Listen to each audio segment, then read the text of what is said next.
So Sony sent us a code for The Last of Us Part 1 on PC. Now most people will want to see how the game runs on a monster of a PC, but of course for all of us handheld gamers we have to check it out on the Steam Deck. Now before we jump in, this isn't verified on deck, so we weren't expecting much from it.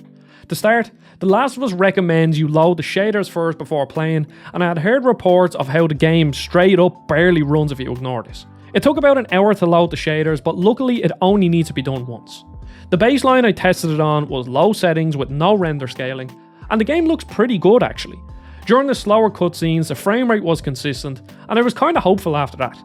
However, once the game sped up a bit, it was unplayable, consistently dropping to the low 20s while running through these burning streets.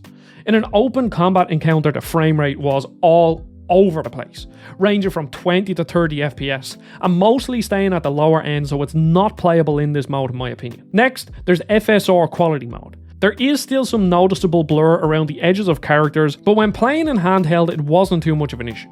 But just like with no render scaling, chaotic parts of the story were too much for the little Steam Deck, and it would struggle to even reach 30 FPS. Now this was almost playable in combat. You can see here that it was staying at the higher end of the 20s, which makes a massive difference. But I think if I had to play the full game like this, I wouldn't have too great a time. After all of that, I wanted to give the deck a fighting chance. So I ran it in FSR Ultra Performance mode. And yeah, it kinda works, but the trade-off in graphics isn't worth it. If you take a look at Sarah and Joel in these cutscenes, the frame rate is solid, but they're just blurry messes. And this holds true for the rest of my testing. As we get through the more hectic cinematic parts, the frame rate dips to the high 20s, which obviously is a lot better, but it's still not great. During the more open combat sections, the game was kind of okay. Here you can see that it was dipping to the high 20s, and in my testing, this is unsurprisingly the best way to achieve a higher frame rate, but it's so ugly that I would call it unplayable.